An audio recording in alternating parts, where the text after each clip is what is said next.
Esta noche haremos la resolución del caso clínico número 4. A continuación, voy a presentar a la doctora Judith Perales, quien es médico especialista en medicina física y rehabilitación del Instituto Nacional de Rehabilitación, doctora Adriana Rebasa Flores, Amistad Perú-Japón, quien hará la resolución de la primera parte. Doctora Perales, ¿le escuchamos?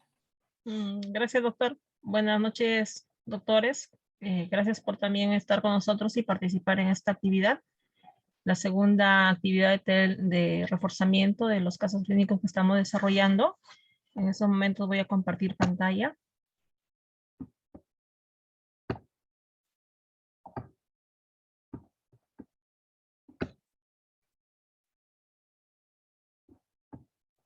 Bueno, hemos realizado el desarrollo de dos casos.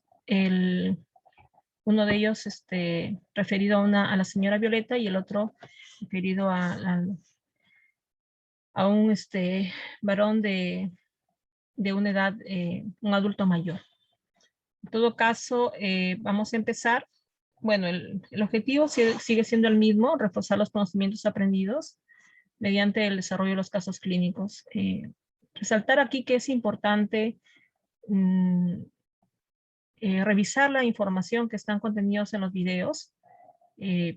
Sin embargo, esto no sería completo si es que no llegamos a desarrollar los casos, porque ahí vamos a ver qué tanto hemos aprendido y también las dudas que se van a presentar al hacer el llenado tanto del certificado de discapacidad como de las herramientas que son el baremo y el CIDDN. Lo que yo voy a desarrollar es el diagnóstico de daño, el diagnóstico teológico, como lo han visto ahí en el título, de ambos casos. Sin embargo, posteriormente la doctora Nadia y el doctor Palomino van a desarrollar el segundo caso por lo corto del tiempo que nosotros tenemos en estos momentos. Ya lo hemos visto en la primera parte, doctores, y también aquí también es importante rescatar los criterios de determinar el diagnóstico de daño. Ya también lo dijimos que nosotros como médicos determinamos diagnósticos en nuestro día a día, en los consultorios. Sin embargo, el diagnóstico de daño que nosotros determinamos para colocarlo en el certificado de discapacidad cumple ciertos criterios, ¿no es cierto? Entonces, no todos los diagnósticos de daño que nosotros identificamos en el día a día van a ser diagnósticos de daño. Entonces, para refrescar nuevamente esta información y tenerlo presente, y en el momento que nosotros certifiquemos también lo tengamos presente, ¿quién nos diría cuáles son los criterios? ¿Alguien se anima? Doctor Edwin Ramos. Doctora. Aló, doctora. Sí. Aló, buenas noches. Buenas noches, doctor. Bueno, para los criterios del diagnóstico de daño, los que tenemos que tener en cuenta es la patología que causa el mayor grado de discapacidad, ¿no? Estamos viendo. Sí, y bueno, también refieren que es la que se refiere, que también es la que causa el mayor grado del gasto de recursos, y el mayor grado de costo, ¿no? A nivel del tratamiento, del costo del tratamiento. Muy bien, doctor. Otro criterio que también nos ayuda a determinar el diagnóstico de daño. A esto podríamos sumar lo que vendría a ser la enfermedad primaria que va a desencadenar el cuadro para Muy poder bien. tener un diagnóstico de daño. Y también se toma en cuenta que va a ser una patología que va a causar un daño permanente y o definitivo. Excelente. Muy bien, doctor. Eso es importante, darlo a conocer ya. El daño va a ser permanente y definitivo. Un ejemplo para que nos quede más claro, por ejemplo, un paciente que tuvo diabetes mellitus no controlada, presentó un pie diabético y por último fue amputado. Entonces, el diagnóstico de daño sería la ausencia de miembro a nivel del miembro que corresponda. Mayormente sabemos que es el miembro inferior, tanto sea derecho o izquierdo, a diferentes niveles. Puede ser a nivel del tobillo, debajo de rodilla o más arriba, ¿no es cierto? Entonces es permanente y definitivo. Una amputación es permanente y definitiva. y la causa en el diagnóstico etiológico que lo vamos a ver posteriormente en el caso que estamos viendo sería la diabetes mellitus no controlada, ¿no es cierto? Y el diagnóstico de daño sería, como les menciono, la ausencia adquirida en este caso, ¿no es cierto? Entonces, es importante eso y lo que dijeron los doctores también, debe seleccionarse la que genere mayor grado de discapacidad, que se considere el causante de mayor gasto de recursos o el mayor costo del tratamiento, ¿sí?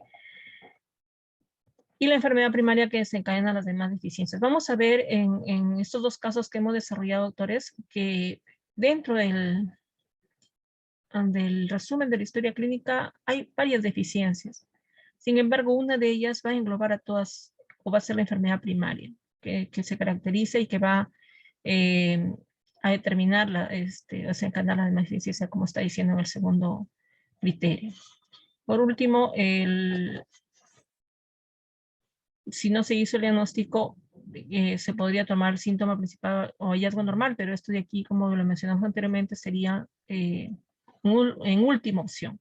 Primero tenemos que definir los dos primeros criterios. Ya viendo esto, doctores, el diagnóstico de daño en relación a la señora Violeta, vamos a ver, como les mencioné, doctores, que hay diferentes deficiencias que hemos identificado ahí, que es la paraplegia, otra deficiencia que se ha determinado en el desarrollo del caso. Doctor Abel Mario, ¿cuál sería otra? Disculpa, ahorita no le escuché bien la pregunta. ¿Cuáles son las deficiencias que está identificando en el primer caso, en el caso de la señora Violeta? Ya vemos la paraplegia que le hemos colocado ahí, otra deficiencia. Tiene un problema de vejiga neurogénica. Muy bien, doctor. Intestino neurogénico también se explica en la historia. Muy bien, doctor. Entonces, estamos bien por ahí. Vejiga neurogénica, intestino neurogénico. Y lo que engloba a todos ellos, doctores, es la lesión medular. Eso es importante, ¿ya? Entonces, si bien tenemos, mire, paraplegia es una deficiencia permanente y definitiva, vejiga neurogénica, intestino neurogénico y lesión medular también. Sin embargo, la lesión medular es la enfermedad, ¿ya?, que engloba a ellas, paraplegia, vejiga neurogénica, intestino neurogénico. Entonces, dentro de todas estas deficiencias, el diagnóstico que vamos a colocar en nuestro certificado es lesión medular, ¿ya? Revisando los casos, doctores, también hemos visto un doctor ha colocado fractura vertebral, ¿ya? Otros han colocado traumatismo vértebro-medular. Hay que recordar, doctores, que a veces puede presentarse una fractura de vértebra, sin embargo, la lesión de la médula no puede darse. Entonces, se consolida la fractura y la médula puede sufrir una pequeña inflamación y luego disminuye y no hay una lesión medular. Hay que recordar eso, ¿ya? Y hay otros doctores que han colocado paraplegia. En el caso de, si yo coloco paraplegia, sería el síntoma principal o hallazgo normal, ¿ya? Que no estaría mal si es que yo no puedo definir que sea una lesión medular por diversos motivos. Sin embargo, si yo puedo definir en mi evaluación y con mis exámenes auxiliares, podría decirse, determina una lesión medular, entonces la lesión medular es más, como le diría, es la primera opción en yo determinar y colocarlo en el certificado de discapacidad, ¿ya? Entonces es importante, y aquí tenemos, para recordar siempre, el diagnóstico de daño debe ser permanente y definitivo, debe seleccionarse la que genere mayor gasto de recursos, la lesión medular, y la enfermedad que englobe las demás deficiencias, ¿ya? Entonces ahí estamos nosotros con el diagnóstico de daño del tercer caso. Luego ya vamos a ver cómo está definido en el CIE 10, lo que nosotros estamos viendo en el tercer caso. Podríamos nosotros definirlo como traumatismo de la médula espinal nivel no especificado, el H90.3. También hay secuela del traumatismo de la médula espinal, si alguien lo ha determinado así, está bien, también nosotros podríamos colocarlo. O otros traumatismos y los no especificados de la médula espinal torácica, porque aquí nos está hablando del nivel. del nivel de lesión. Entonces, estos 3 diagnósticos podríamos colocarlo y no estaría mal como diagnóstico de daño en el caso 3. Ya en relación al diagnóstico etiológico, doctores, en relación a lo que se ha colocado también, algunos han colocado fractura de la vértebra, otros han colocado sí caída desde fuera a través de un edificio, que ese es lo que nosotros como equipo hemos determinado. Entonces el diagnóstico etiológico en el caso de la señora Violeta es de causa externa, como lo hemos visto, ya hemos determinado también qué tipo de causa hay. Y el que hemos visto también que otros han colocado otras caídas de un nivel a otro en vivienda, otros han colocado también traumatismo, han duplicado el diagnóstico de daño en diagnóstico etiológico, han colocado lesión de la médula. Sin embargo, nosotros consideramos que podrían ser como primera opción caída desde afuera a través de un edificio u otra construcción de vivienda, y también podrían ser estos que están acá, ya en cualquiera de ellos podríamos nosotros definir como el diagnóstico etiológico. Ya yendo al segundo caso, ¿sí? Y viendo que ya no lo que nosotros hemos determinado, ¿cuáles serían las deficiencias que hemos identificado en el cuarto caso? ¿Cuál sería? Bueno, aquí en diagnóstico etiológico que hemos visto es de causa externa. Y en el caso clínico 4, ¿cuál sería la deficiencia, doctores, que hemos identificado? Bueno, en El caso de don Félix. En el caso de don Félix tenemos una historia que es un paciente que ha tenido, bueno, que ha sido un fumador bastante asiduo, por decirlo de una manera, lo cual le ha desencadenado un problema de época en primera instancia y también problemas y consecuentemente esto, las bronquiectasias, la disnea que manifiesta grandemente en la historia. Muy bien, doctor. Excelente. Entonces estamos identificando acá las deficiencias. Hay una infección por pseudomonas que en un momento lo presentó un caso agudo y luego fue tratado, ¿no es cierto?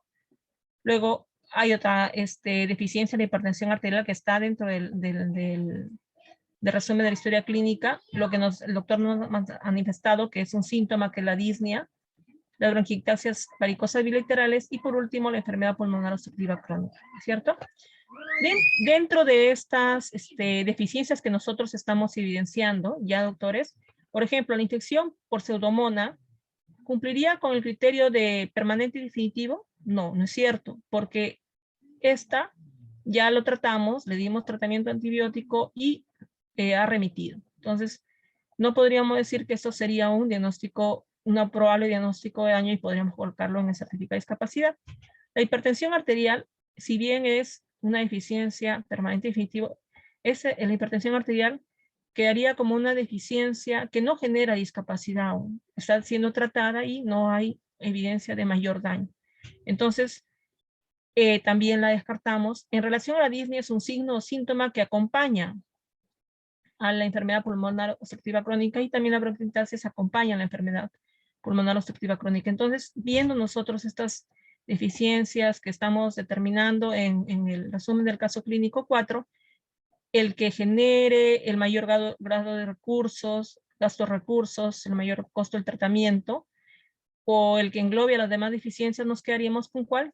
¿Con cuál, doctores? ¿Con cuál de estos? Enfermedad pulmonar obstructiva crónica. Entonces, eso es importante y lo estamos viendo ya. Y estamos definiendo cuál sería nuestro diagnóstico de daño y para colocarlo o determinarlo en nuestro certificado de discapacidad. Entonces, nuevamente, doctores, es importante recalcarlo y que sea permanente y definitivo, el que genere mayor gastos de recursos o mayor grado de discapacidad y la enfermedad que englobe las demás deficiencias. Entonces, si ustedes se dan cuenta, son casos clínicos tipo, donde vamos a ver diferentes edades. Entonces, la señora Violeta es una paciente adulta, sin embargo, en el cuarto caso, el paciente ya es un paciente adulto mayor, ¿no es cierto? Y vemos que las patologías también varían. De la señora Violeta es una patología que tiene un problema a nivel musculoesquelético, ¿no es cierto? Y neurológico también. Aquí en nuestro paciente que tiene el cuarto caso, ya es un problema a nivel de órgano interno, un problema a nivel pulmonar, ¿sí? Entonces vemos, doctores, que esto nos va a ayudar, nos ayuda a ver que no solamente muchas veces cuando hablamos de una persona con discapacidad, siempre nos orientamos a un problema evidente y un problema visual, que lo vemos, por ejemplo, un paciente en silla de ruedas, un paciente amputado, pero vamos, durante los 4 casos que estamos desarrollando, estamos viendo que también un diagnóstico de daño y una persona con discapacidad también puede tener un daño sensorial, como lo hemos visto en la niña Daniela, que tiene un problema de hipoacusia severa, ¿no es cierto? Y también en el primer paciente, el niño de 10 años, que tenía un problema a nivel de funciones mentales superiores como un retraso mental. Entonces, ¿cómo varía este diagnóstico de daño en estos 4 casos, doctores? Y hemos visto que las edades varían, o sea, la discapacidad es inherente a la condición humana y no solamente se da en un adulto mayor, sino a nivel de todas las edades, ¿sí? Y tanto sexo masculino como sexo femenino, ¿cierto? Entonces, estos 4 casos que estamos desarrollando hasta ahora nos están ayudando a ampliar más nuestro panorama y ver a determinar nuestro diagnóstico de edad, ¿cierto? Entonces, ya viendo esto, doctores, nosotros como equipo hemos definido, y lo estamos viendo aquí, enfermedad pulmonar obstructiva crónica y su codificación según CIE-10. Algunos doctores también han colocado la bronquiectasia varicosa, pero sí, como les mencionamos, el que iría como diagnóstico de daño sería el diagnóstico de enfermedad pulmonar obstructiva crónica. Ya en relación al diagnóstico etiológico, algunos doctores han colocado problemas relacionados con el uso del tabaco que nosotros lo hemos considerado como primer diagnóstico. Ya hay otros que hablan de efectos tóxicos de otros gases, que bueno, tóxico es agudo, entonces no podría ser. Otros doctores también han colocado trastorno mental y del comportamiento debido al uso del tabaco, ya dependencia de la nicotina. Pero, por ejemplo, cuando hablamos de dependencia, quiere decir que aún el paciente está con la patología. Sin embargo, ya lo dejó ya. Nuestro paciente Félix ya ha dejado el tratamiento, perdón, ha dejado el consumo del tabaco. Y ahorita lo que estamos viendo es el problema posterior a eso. ¿Ya? Entonces, consideramos que sería problema relacionado con el uso del tabaco como primera opción. ¿Ya, doctores? Entonces, y vemos también... ¿Sí? Un servicio, hay un CIE-10 que dice tabaco, uso nocivo, que es el F17. ¿Habría una contraindicación para poner ese diagnóstico? Podría ser, doctora. Sin embargo, en relación a uso nocivo, tabaco se sobreentiende como si fuera un caso agudo. Y en relación a nuestro paciente, él ya dejó buen tiempo de consumir el cigarrillo, el tabaco. Entonces, sin embargo, doctora, se podría considerar, no lo descartamos tampoco, ¿ya? Nosotros lo que le damos el alcance, el que se acercaría más o el que probablemente podríamos colocarlo como diagnóstico etiológico. Sin embargo, ya cuando ustedes empiecen el proceso de certificación, doctores, su diagnóstico de daño y su diagnóstico etiológico ya lo determinan ustedes de acuerdo a los criterios que les estamos dando. Y es importante que fundamenten en su historia clínica por qué lo están colocando. Eso sí, siempre le recomendamos en relación a todo, tanto en el diagnóstico etiológico, el diagnóstico de daño, también cuando comiencen a calificar lo que es la severidad de la discapacidad y también comiencen a calificar lo que es restricción en la participación. Si bien el certificado ustedes lo llenan y lo firman, pero el sustento de todo lo que están colocando en el certificado es su historia clínica. Entonces, tu historia clínica debería estar ahí, todos los exámenes que han hecho, si lo necesitan, las interconsultas, si también ustedes necesitan para determinar el diagnóstico de daño, diagnóstico etiológico y las otras evaluaciones que se van a realizar, ¿ya? Y eso es importante, está en la normativa. Perdón, una preguntita. Uh-huh. Antes de que pasemos adelante, yo tengo una duda. Dígame. El diagnóstico de daño, ok, es el que tiene, el que provoca la mayor lesión definitiva. Y el diagnóstico etiológico, de acuerdo a lo que bueno, entendemos, el diagnóstico etiológico se refiere al agente etiológico de la enfermedad, más no a los factores etiológicos que son externos, por ejemplo, caerse del segundo piso, un atropello por un camión, esos son factores etiológicos, pero sin embargo, un diagnóstico etiológico de enfermedad se refiere al diagnóstico que se da con respecto a la enfermedad del daño. Por ejemplo, si el diagnóstico de daño ha sido un accidente cerebrovascular, el diagnóstico etiológico podría ser la hipertensión arterial que provocó en esta persona el accidente cerebrovascular. Pero lo que no puedo entender es cómo podemos considerar un diagnóstico etiológico de una enfermedad una caída del segundo piso. Doctorita, es que, mire, en relación al traumatismo, a una lesión medular, ¿ya? Está bien, nosotros como médicos y nuestra formación mayormente siempre vamos a ver patologías que van a tener una causa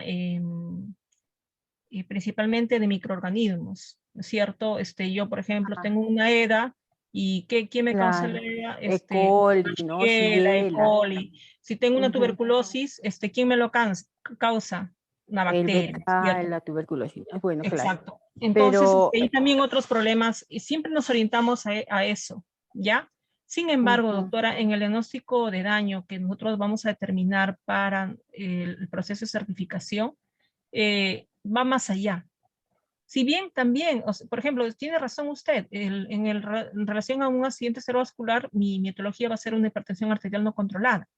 Pero en relación a la lesión medular, doctorita, el diagnóstico etiológico puede ser una caída, puede ser un accidente, pero también puede ser una infección por HTLV1, que también se determina, ¿no es cierto? así es, así es. Claro, entonces Ya, pero en ese caso, ampliamos más nuestro perdón, panorama, ya no es en solamente en el caso, por ejemplo, lo que yo entendí, que cuando el diagnóstico etiológico o el diagnóstico de daño se puede repetir como diagnóstico etiológico, porque realmente no entiendo cómo un diagnóstico etiológico puede ser una caída. Si etiológico significa el origen de la patología, ¿no? O sea, el virus, la bacteria, el problema vascular, ¿no? Entonces, eso es un diagnóstico etiológico.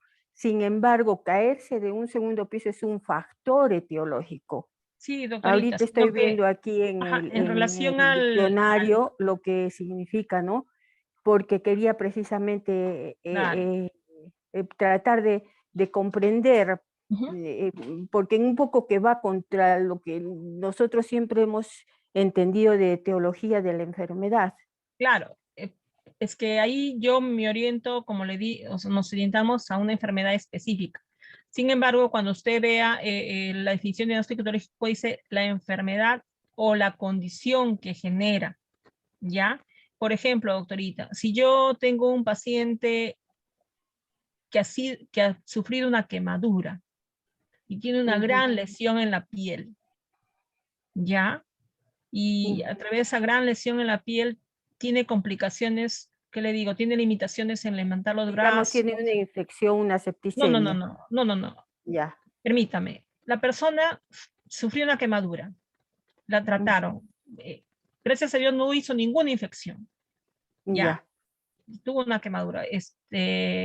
Por ejemplo, a ver, un paciente que estaba trabajando en una cosecha de arroz, lamentablemente, con frecuencia lo que hacen es quemarla, sacan el arroz, queda la espiga y esa espiga es quemada. Sin embargo, el señor no se da cuenta y va a esa zona y se quema el cuerpo. O sea, pisa toda esa espiga está aprendida y se quema.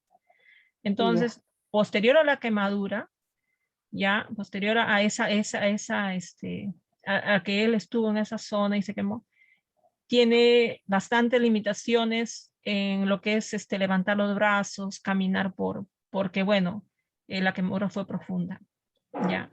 Entonces la etiología ha sido una causa externa, ha sido, tendríamos que buscar en el CIDES y mencionar eso, pero esa es la etiología. Y el daño es lo que ya él tiene en estos momentos, ¿no es cierto? Entonces, ahí estamos viendo que no solamente es un factor etiológico, una bacteria o un virus que me genera esos daños, sino a veces va más allá. Un paciente también que por envenenamiento queda con un daño permanente y definitivo que le genera limitación en la actividad y restricción en la participación. O un paciente que fue lesionado con un arma de fuego, que puede, el arma de fuego, un disparo, y le lesiona la médula. ¿El diagnóstico etiológico sería el disparo? Claro, y está ahí, si usted ve el CIDES, también está en relación a daño por arma de fuego. No que con frecuencia, como le digo, no lo utilizamos o no lo evidenciamos, pero está ahí, doctora. ¿Ya? Entonces, es un poquito ampliar nuestra información de lo que para el caso del certificado de discapacidad determinar el diagnóstico etiológico. ¿Ya? Igual, en el diagnóstico de daño, hay criterios que nosotros tenemos que considerarlo para colocarlo en el certificado de discapacidad. Es ampliar un poquito más la idea de nuestro diagnóstico de daño que nosotros normalmente, o nuestro diagnóstico que normalmente determinamos en el consultorio. ¿Ya? Y como le decimos, los criterios permanente y definitivo.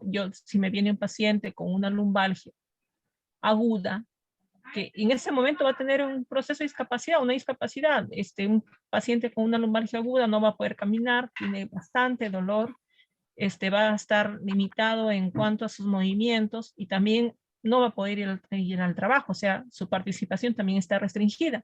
Sin embargo, no coincide con lo que es permanente definitivo, porque si yo le doy un tratamiento médico y luego hace un proceso de rehabilitación, esto en 3 semanas ya se recuperó, ¿cierto?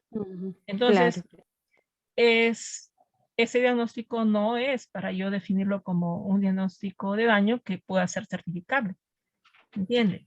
Entonces, por eso es que los criterios nos ayudan a determinar bien y a saber quiénes son aquellas personas que vamos a poder certificar. ¿Sí? Ya, doctora, muchas gracias. Entonces, viendo esto, doctores, también en el caso 4, vamos a ver que la definición de diagnóstico etiológico es aquel diagnóstico que nos señala la causa de la enfermedad o la circunstancia que lo origina, como lo estaba mencionando la doctora, y también es de causa externa. ¿Sí? Con esto estoy terminando la parte que me... Doctores, le doy pase al doctor Palomino. Gracias. Muy bien, muchas gracias, doctora Judith. Vamos a aperturar los micrófonos en el caso alguno de los doctores tenga alguna pregunta. De la misma forma, si tienen dificultad para prender sus micrófonos, podemos comunicarnos mediante el chat. Muy bien, vamos a dar algunos segundos para ello. Muy bien, aprovechemos también la presencia de la doctora Judith para que los participantes puedan hacer las consultas correspondientes a los temas que la doctora ha presentado.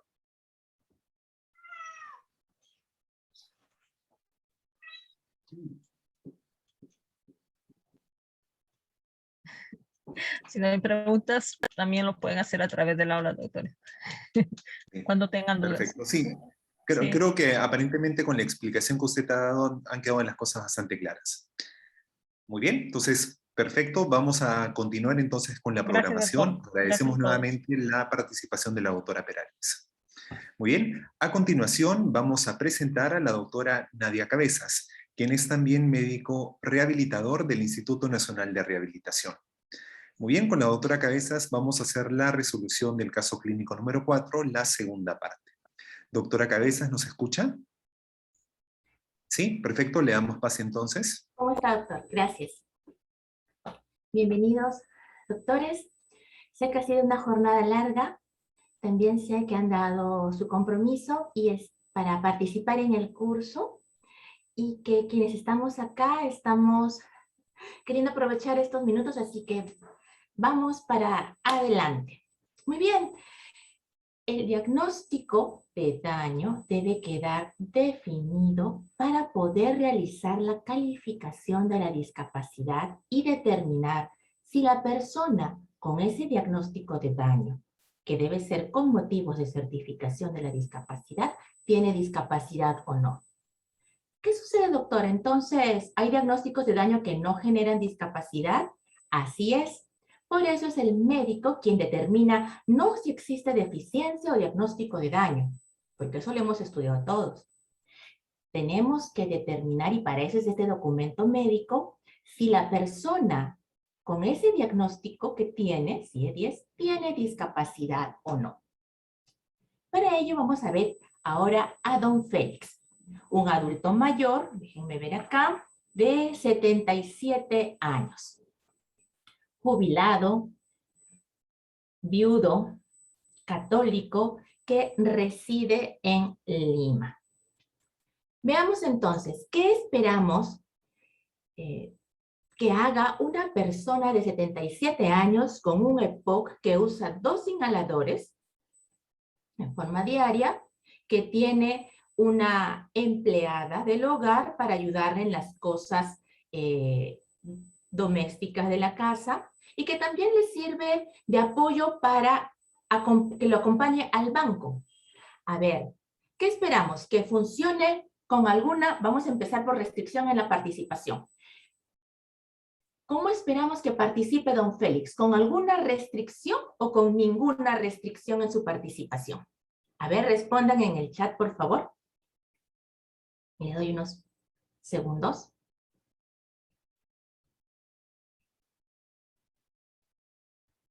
Con restricción, con restricción, con restricción.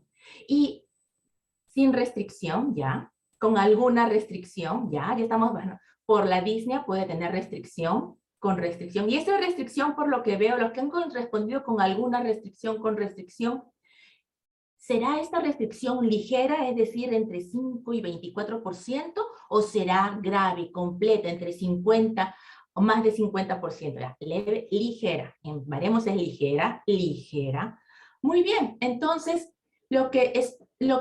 la traducción de lo que ustedes, de lo que registramos como restricción ligera, que coincide con lo que la mayoría ha registrado en su certificado de discapacidad, ha obtenido valores entre 5 y 24%, es que espera que esta persona, que don Félix, se desempeñe y se desenvuelva en la sociedad en forma independiente, funcionando muy poco. Solamente ustedes se darían cuenta que tiene alguna restricción. Vamos a ver entonces si tiene alguna restricción. Así que tengan a la mano sus baremos y vamos a ver.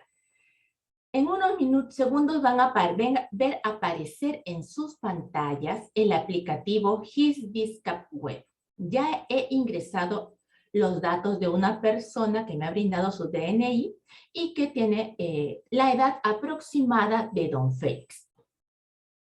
Pregunta, ¿aplicaríamos cuál baremo? Aprendizaje y actividad aprendizaje y aplicación del conocimiento, o de actividades y participación. ¿Qué baremo aplicarían? En el chat. Actividades y participación, actividades y participación, muy bien. Y así lo han hecho todos ustedes. Y lo hacen porque en la historia, en el caso clínico que ustedes tienen, por un lado, que indica la evaluación que ha hecho el médico, ha registrado paciente orientado en tiempo, espacio y persona. También han puesto que ha terminado una carrera profesional y que usa también la tecnología para comunicarse. Exacto. Y con eso están demostrando que no, en su evaluación, que no tiene deterioro de las funciones mentales superiores. Lo ideal hubiera sido, tal vez, que le apliquen un mini-mental o un test de Pfeiffer para ver si hay deterioro cognitivo o no, por un lado. Pero eso lo dejo para su práctica clínica. Por otro lado, ¿el EPOC genera deterioro cognitivo? de la fisiología y fisiopatología. Exactamente. Si no genera la enfermedad de deterioro cognitivo y en la evaluación que cada uno hace, les impresiona que no hay deterioro cognitivo y si además aplican una herramienta de screening para valorarlo, obviamente que quienes hacen la especialidad en neurología, rehabilitación, afines, harán su prueba ya no de despistaje o de screening, sino una prueba de mayor valor, ¿no? Específica. Entonces, estamos seguros y podemos demostrar y sustentar que no aplicaremos en el caso de don Félix el baremo de aprendizaje. Aplicaremos el baremo de actividades y participación. Por eso es que inmediatamente aquí, si vamos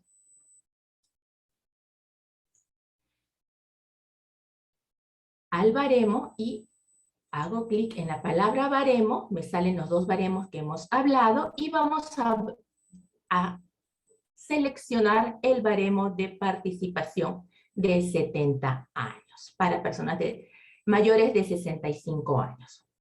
Muy bien. En los certificados revisados, todos han usado las siglas, algunos han puesto N.A. y por eso les ha salido error, pero ya en el aplicativo ya no van a tener esa opción. Tienen de frente todas las alternativas.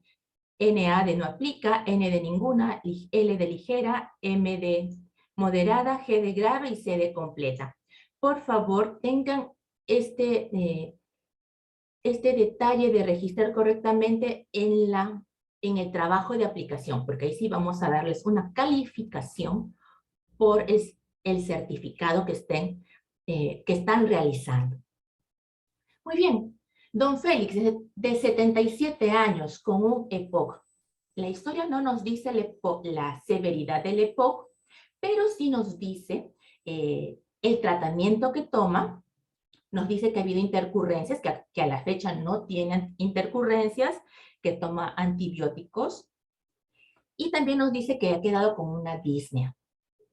Entonces vamos a ver cómo está participando don Félix para llevar a cabo una única tarea con nuestro baremo. Cuando leemos el baremo, dice que puede realizar una tarea sencilla, compleja, independiente y en grupo. La restricción será, a ver, doctor Roger López.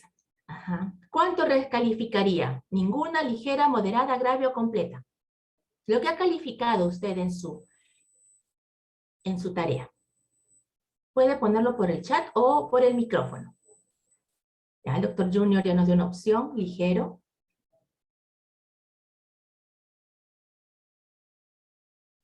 Cintia, doctora Cintia también. Ligera, doctora. Gracias, doctor. Ligera. Ligero. Muy bien, eso esperamos. Ojo acá. En la naranja es dominio, el azul es la categoría. En esta ocasión, el dominio y la categoría coinciden en su nombre y lo que está en verde son las subcategorías.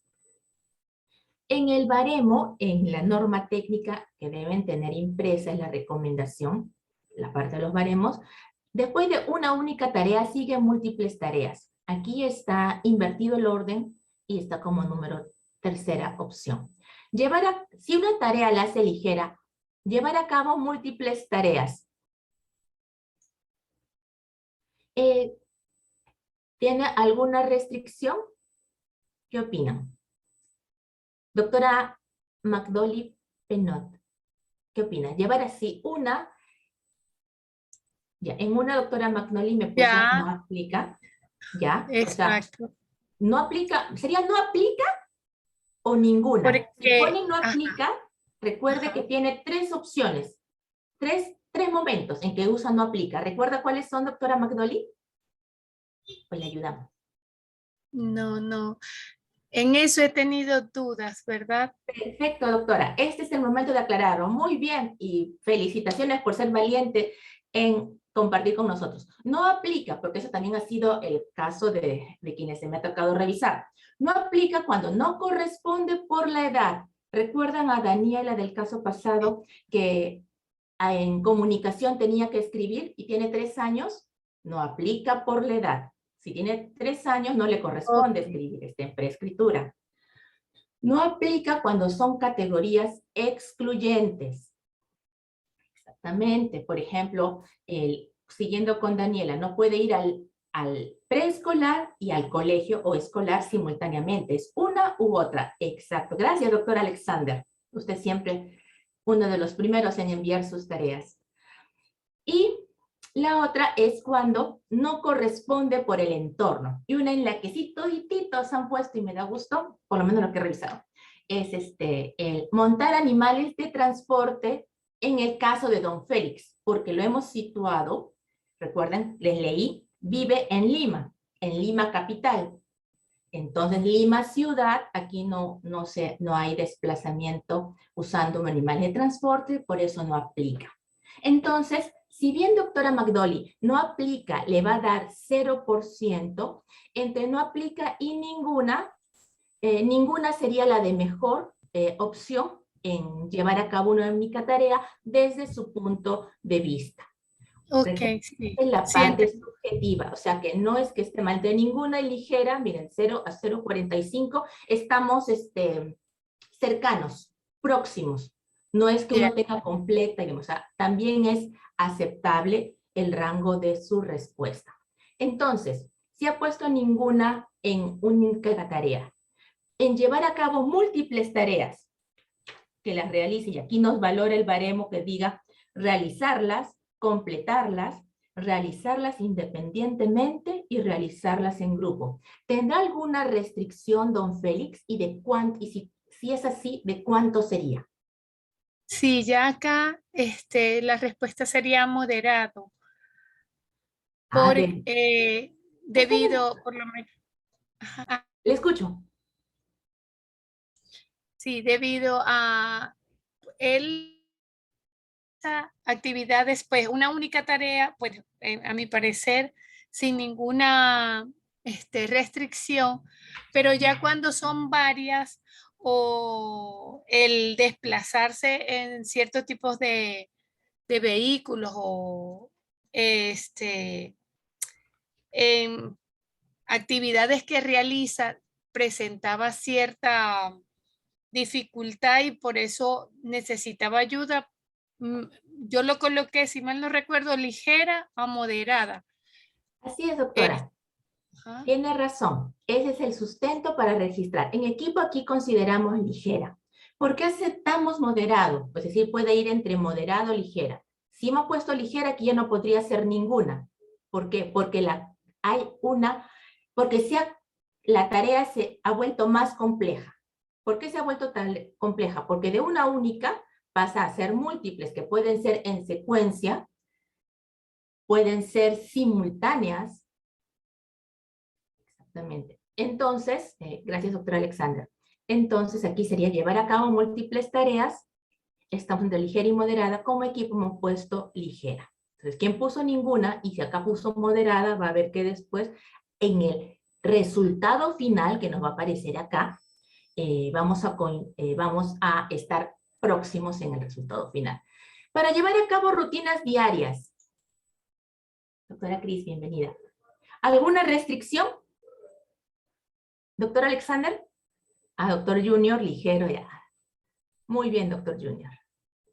Ligero, de acuerdo. Y para manejar el estrés y otras demandas psicológicas. Ligero. Ninguno. Muy bien. Estamos entre ninguno y ligero. Inicialmente también la propuesta para el equipo era ninguna. Sin embargo, en el equipo me hicieron notar un detalle que habían puesto, habían registrado en el caso clínico. Tal vez ustedes también lo han notado.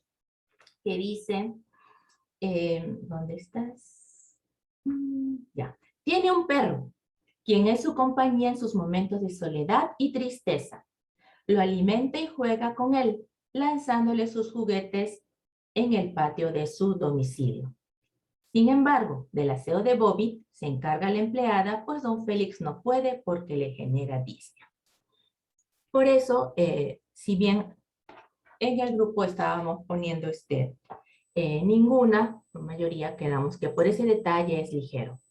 Doctora, pero yo no pensé o no tuve en cuenta ese detalle del perrito que lo acompaña.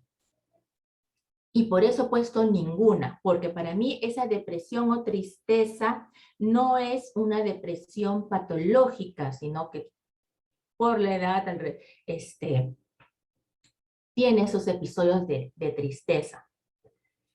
Recuerden, quien firma sustenta cada uno de lo que está registrando. La calidad de lo que vayamos registrando va a depender de cuánto conozcamos el diagnóstico y de la evaluación y toma de la información que recojamos de cada ser humano que estamos evaluando. Muy bien, entonces, Doctora, adelante. Buenas noches. Un servicio. En la norma técnica de salud, cuando ponen llevar a cabo una única tarea, de ahí se abren 4 pestañas que dice sencilla, compleja, independiente y en grupo. Así es. En el caso, yo no sabría en qué caso tomo la tarea sencilla o en qué caso tomo la tarea compleja, porque por ejemplo en el caso clínico mencionan que el señor, por ejemplo, puede leer normalmente, lee su periódico, se informa. En el caso de una tarea sencilla no tendría ninguna restricción. Pero, por ejemplo, para una tarea compleja, ahí sí tendría algún tipo de restricción, así sea leve. Entonces, por ejemplo, para una tarea sencilla no tendría restricción, pero para una compleja, pero una única tarea compleja sí tendría algo de restricción. Así es, doctora. Vamos, su pregunta me parece que tiene 2 partes. La primera parte está en el manejo de la herramienta, del baremo. Tengo acá la categoría llevar a cabo una única tarea y como usted mencionó, se desdobla en ya 4 actividades, por darle un término sencillo. Es decir, me va especificando acá características, es sencilla, compleja, independientemente o en grupo. Toda persona debiera hacer todas estas. Si alguna no la hace, presenta una pregunta no. ¿Es porque tiene, en el caso de don Félix, es por el EPOC que no puede realizar? ¿O es, si es, la respuesta es que sí, alguna no la hace por el EPOC, entonces tiene una restricción que puede ser ligera, moderada, grave o completa? Si hace todas y participa en todas, es ninguna. Pero si alguna no la hace porque no aplica por la edad, no aplica por el entorno, o la hacía antes y ahora la sigue haciendo, bueno, eso es ninguna. Entonces ahí sería no aplica. Debiera valorar, se valoran todas y si en alguna no participa por alguna restricción debida al diagnóstico de daño por el cual estoy certificando. Esa es la primera parte de su pregunta. La segunda es, ¿cómo selecciono cuando elijo una tarea sencilla? ¿Cómo selecciono, elijo una tarea compleja? ¿Y cuál de ellas califico? Así es, el baremo te da esa libertad de poder elegir. Y no nos da unos parámetros, es decir, no nos dice, llevar a cabo una única tarea es comer una manzana que está en la mesa, que está al mismo nivel de la persona. No, no lo hace así. Lo que se debe tener en cuenta o se recomienda es que sean actividades en que la persona participe cotidianamente, que es lo que puede realizar. En el caso de don Félix, como está acá, puede ser desde leer un libro, como está acá. Entonces, si ha escogido una actividad como leer un libro, que lo toma del estante, de la mesa de noche, de su escritorio, o usa una tablet, un audiolibro, puede ser que su calificación sea ninguna restricción y es correcto lo que está registrando. Pero si elige una tarea como lavarse la cara o servirse el desayuno de lo que esté en la sartén o en lo que ha calentado en microondas y ponerlo en la mesa, ya está seleccionando una única tarea, pero con una secuencia de componentes. Y ahí ahí puede realizar la calificación.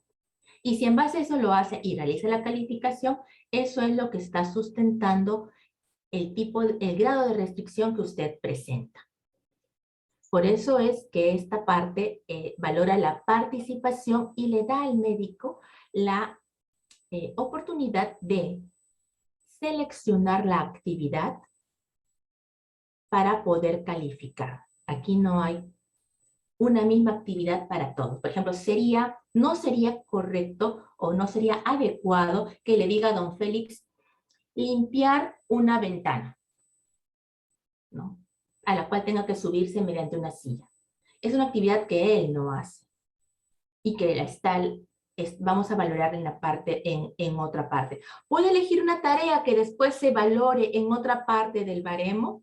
También es, porque tampoco lo está negando. ¿Contesté en parte su consulta, doctora? Sí, doctora, muchas gracias. A usted, doctora. Sigamos. Entonces continuemos. En comunicación, todos han registrado con ninguna. Numéricamente todos han acertado, todos han respondido correctamente en comunicación.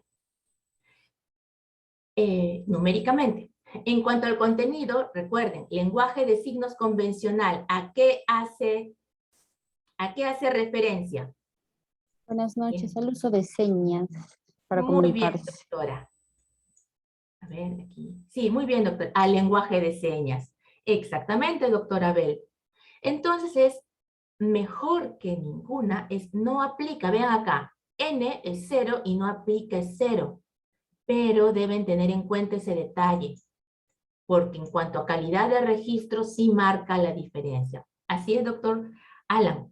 Pero en cuanto a calidad de registro, si no usa el lenguaje de señas, si no lo conoce, no lo puedo calificar. ¿Ya? Entonces sigamos. Recuerden, todo acá son lecciones aprendidas. Entonces aquí, toditos, felicitaciones para todos, porque lo han respondido. Y justamente esta parte es para que puedan salir con esta parte, este detalle aprendido. Muy bien, y así nos pasamos a movilidad. Hasta el momento, vean acá en la parte superior, en azul, 1.8 de restricción en la participación. Según el resultado, para que tenga una restricción ligera, debe ser de 5% hasta 24%. O sea, para que tenga restricción de 5 en adelante. Para la movilidad. Muy bien. Para cambiar y mantener posturas corporales básicas, según la historia clínica, lo menciona, logra cambios posturales sin dificultad. Entonces, aquí es grave, completa, ninguna. Ligera. Ninguna, muy bien.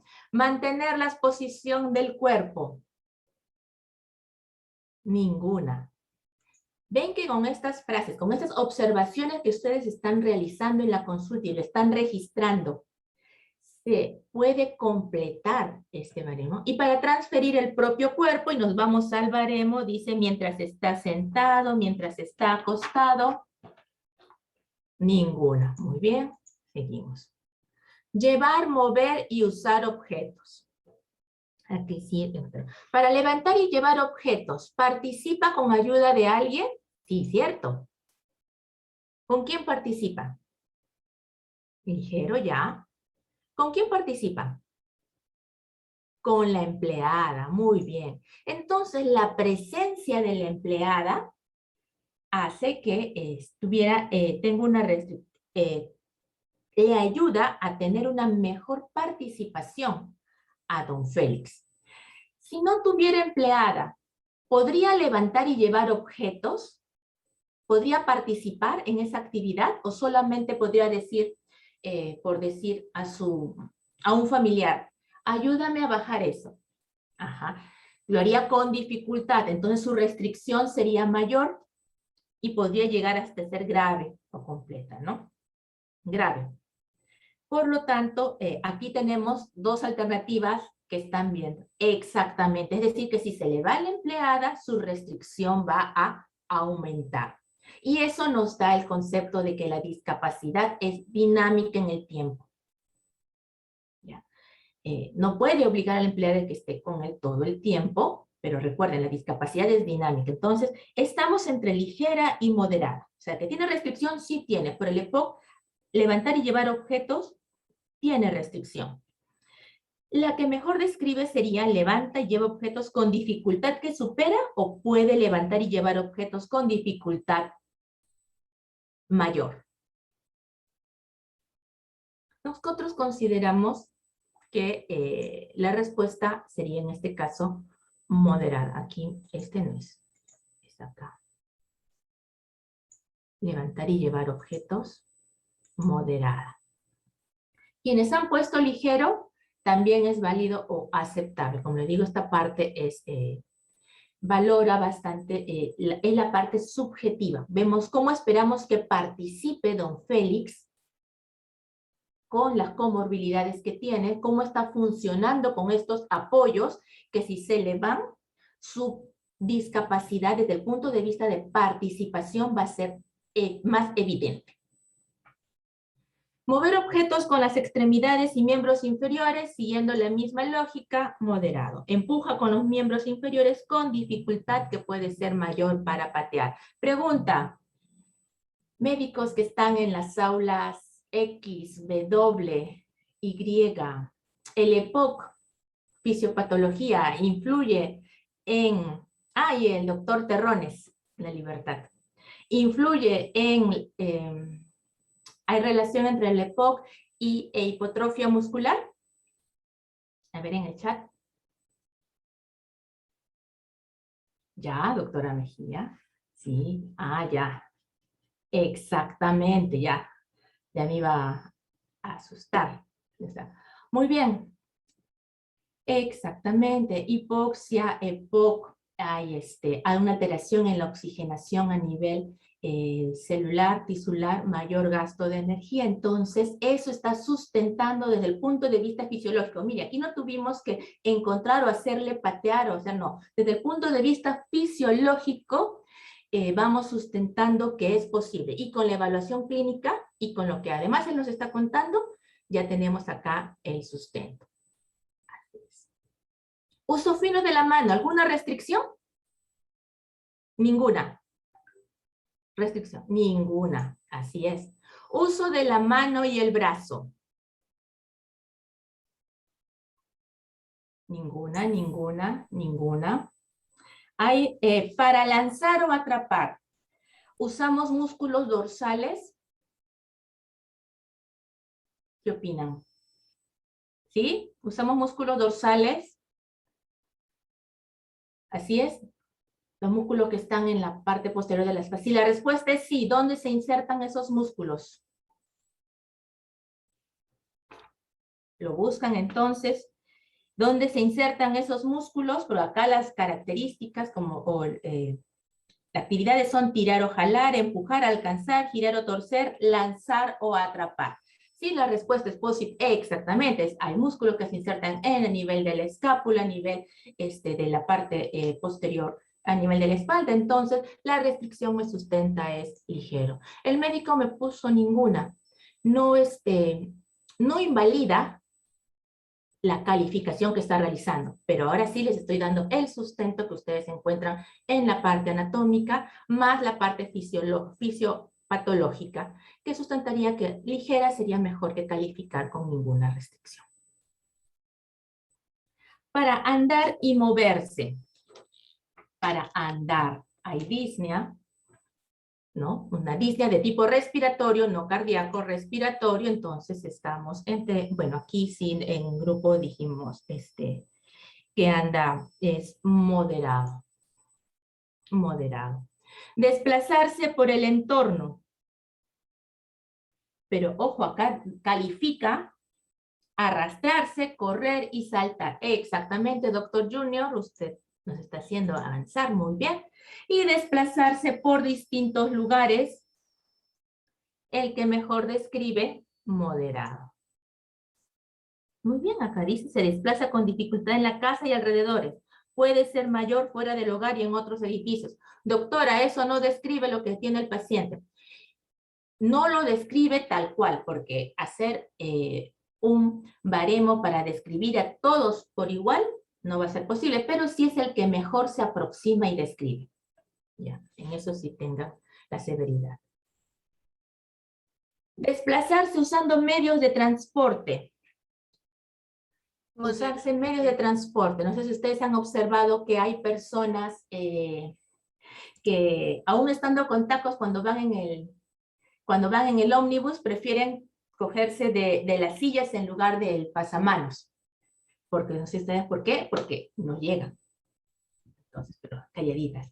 Hay personas que les va mejor trasladarse en combi que trasladarse en ómnibus. Entonces vemos ahí que hay algunas restricciones, en este caso es por la talla, pero acá, como nos menciona muy bien, dificultad para subir al ómnibus por el problema respiratorio y por lo que describe en la misma historia clínica. Usa transportes con acceso a su mismo nivel y con dificultad si es a diferente nivel. Usa con dificultad transportes con acceso a su mismo nivel, con mayor dificultad si es a diferente nivel. Consideramos que es ligero, como les he mencionado, tampoco invalida a quienes han considerado o creen que tienen el sustento para registrar un moderado. En cuanto a conducción, acá mismo lo dice en la historia, ligero también. Doctora, pero acá dice que no, él no debiera conducir porque tiene dificultades para subir. Sin embargo, una cosa es la parte fisiológica y acá tenemos, exacto, doctora Magdoli, usa su vehículo, y muy bien, doctor Pablo Mora, maneja. Entonces, puedo tener en la fisiopatología, en el libro, en la anatomía, un sustento, pero lo que va a determinar es la evaluación que están haciendo del paciente. Entonces, siempre la evaluación es con la persona delante de ustedes, en el mismo ambiente. ¿Ok? Ustedes tienen que evaluar, sobre todo si es un documento médico, que no lo van a usar ustedes como la historia clínica, lo van a usar la persona que le está solicitando, la persona evaluada en otras instituciones, en otras aplicaciones. Siempre evaluar. Montar animales como medio de transporte, como dije, todos muy bien. Exactamente. En cuanto al autocuidado, la mayoría muy bien, y encontré, unos mencionaron acá en cuidado de partes del cuerpo. Ahí mi observación sería en este caso por las uñas de los pies. ¿Alguno se mantendría en ninguna o variaría en ligera para don Félix? Mientras voy registrando en higiene personal. Mi cuidado de partes del cuerpo valora de la piel, de los dientes, de las uñas de las manos, de las uñas de los pies. ¿Ninguna restricción? Ahí va a depender de su práctica clínica. En el caso que veo, que he valorado de personas adultas mayores con EPOC y 77 años, ¿no? Sí. Va a depender del funcionamiento. Hay personas con 77 años que funcionan muy bien, o sea, deportistas, no deportistas calificados, deportistas, se mantienen en su peso, ¿no? Entonces no tienen ninguna restricción. Pero en este caso, considerando que va para la cuidado de parte de las uñas, va a tener que flexionar la columna, doblar la rodilla y bueno, hacer todas las posturas, la secuencia de posiciones para realizar el corte, una buena coordinación visomotora, ¿no? Mano, ojo. Y acertarle a la uña y cortar, entonces consideramos que sería hasta ligero. Ya acá es por su edad como tal, ¿verdad, doctora? No, va a depender de cada caso que presente, ¿no? Puede encontrar personas de 77 años que sean dependientes. Un EPOC, por ejemplo, que sea severo, oxígeno dependiente, 18 horas al día, no va a poder tener, ¿no? Mire, EPOC que requiere oxígeno 18 horas, que sabemos que si desde que ya su trofismo muscular va a estar disminuido, ya, genial. Entonces, ahí podría variar. Y para los demás es ninguna. Y aquí sí me dan unos segunditos porque la máquina también se toma su tiempo para calificar. Llevamos. En vida doméstica, adquisición de un lugar para vivir no tiene ninguna restricción. Adquisición de bienes y servicios Él ya los tiene ambos, tanto un lugar como bienes y servicios, y no tiene ninguna restricción para las actividades descritas acá. Para las tareas del hogar, preparar comidas, en la historia se omitió cuando se envió al equipo, debiera decir, años atrás preparaba los platos principales de las reuniones familiares. Ahora no prepara comidas complicadas y podría realizar las actividades más simples de comidas sencillas. ¿Por qué les digo esto? Porque en la historia que tienen les falta ese dato. Por eso es que ahí podría haber una variación en sus respuestas. Por eso, con la lectura que les he dado y la modificación que se va a alcanzar para los próximos grupos incorporar, sería G. Para realizar los quehaceres de la casa, cuenta con la participación y el apoyo de su empleada, llega parte de un moderado. Estamos valorando la participación, la presencia de la empleada en el funcionamiento de don Félix el día de hoy. Para cuidar los objetos del hogar y los demás, también moderado. Y para ayudar a los demás a autocuidarse, a desplazarse, a comunicarse, en las relaciones interpersonales, en la nutrición, en mantener la salud, va a depender de cada caso. Algunos están registrando N, nosotros hemos considerado N, pero de acuerdo a lo que vamos conversando, podría llegar a tener algún tipo de restricción de acuerdo a cómo don Félix vaya involucrándose en ayudar a los demás. Pues eso va a depender no solo de cada caso, sino también de cada evaluación que ustedes hagan. En sus relaciones interpersonales, participa sin ninguna restricción, conoce, valora el respeto, la distancia interpersonal, las costumbres para relacionarse con extraños, no tiene ninguna restricción, ni con su médico, ni con los vecinos, ni con sus hijos, y las relaciones íntimas que valoran, ojo, no valoran el funcionamiento sexual de la persona, valoran si la persona participa en una relación, o sea, si me acepto como soy y salgo a compartir con los demás, ¿no? Sentimientos que pueden acabar en una relación conyugal o sexual. Y si la otra persona, acuérdense que aquí es recíproco, la otra persona lo acepta, ¿no? Si la dama lo acepta, ¿nosotros qué opinamos? Entonces, la señora lo acepta, está interesada. Y ninguna restricción. Recuerden, y este es un dato importante, la dama tiene que saber que don Félix participa con su empleada. Así está funcionando don Félix y con su perrito Bobby. Áreas principales de la vida. Educación. Don Félix tiene la oportunidad de participar, así es, pero la descripción que tenemos acá es que asiste y rinde, es decir, está hablando de que a la fecha está asistiendo, lo cual no aplica en sus transacciones económicas.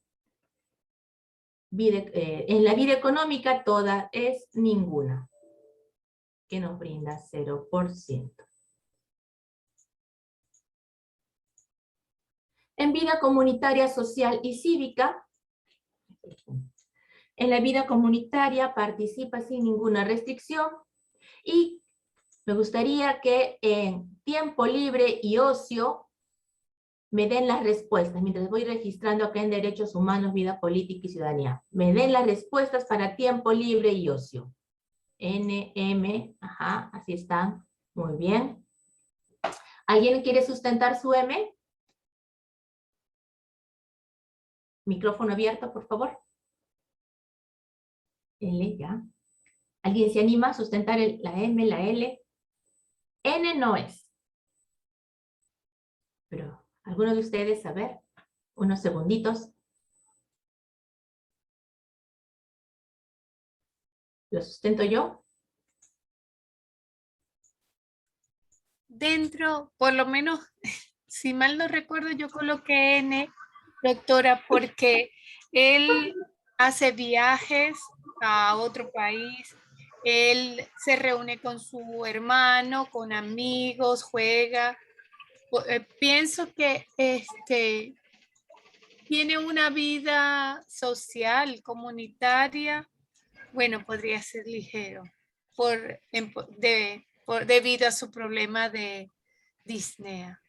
Ay, sí, yo creo que yo respondí N, pero podría ser L debido a que sí hay cierta dificultad. Bien, comprendo que todos dicen que don Félix, con sus 77 años, con el EPOC, la disnea que tiene, participa en la vida comunitaria, social y cívica. Estamos de acuerdo que participa, sí. Pero vamos a ver específicamente tiempo libre y ocio, como nos dice el doctor Terrones. Presenta dificultad en la práctica de deporte. Y eso es lo que nos pide el baremo en esta parte de tiempo libre y ocio. A ver, voy a compartirles un ratito. Recuerden acá 8.57, miren, porcentaje de restricción que estamos obteniendo. Y les voy a compartir el baremo en la consulta que les hice. Acá está. Era en relación a vida comunitaria, social y cívica, tiempo libre y ocio. Juego, participa. Con y sin reglas como ajedrez o cartas. Deporte, solo o en equipo, en juegos o deportes informales o organizados. Acá tiene alguna restricción para participar. En arte y cultura, asiste, participa en eventos artísticos, manualidades, aficiones, socialización. Entonces, vamos a leer las descripciones. Participa con mínima dificultad y error. Y moderada, participa con dificultad en juegos, arte y cultura, manualidades, aficiones y socialización. La dificultad puede ser mayor en deportes. Por eso es que se registra M en el baremo de don Félix. Ese es el examen. Entonces, retornando al certificado, 8.57, déjenme volver aquí un ratito esto. Acá está. Le ponemos guardar y aparece. Perfecto. Entonces, don Félix tiene EPOC que le genera 8.57 de restricción en su participación. Doctora, ¿eso qué significa? Eso significa lo siguiente. Aquí. Acá está.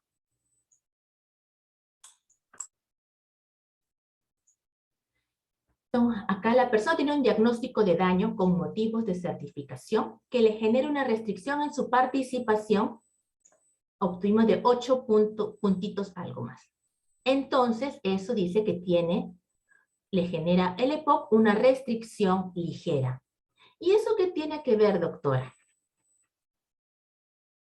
Acá, con la definición de persona con discapacidad, la restricción en la participación. Si obtiene 5% a más, tiene restricción en su participación.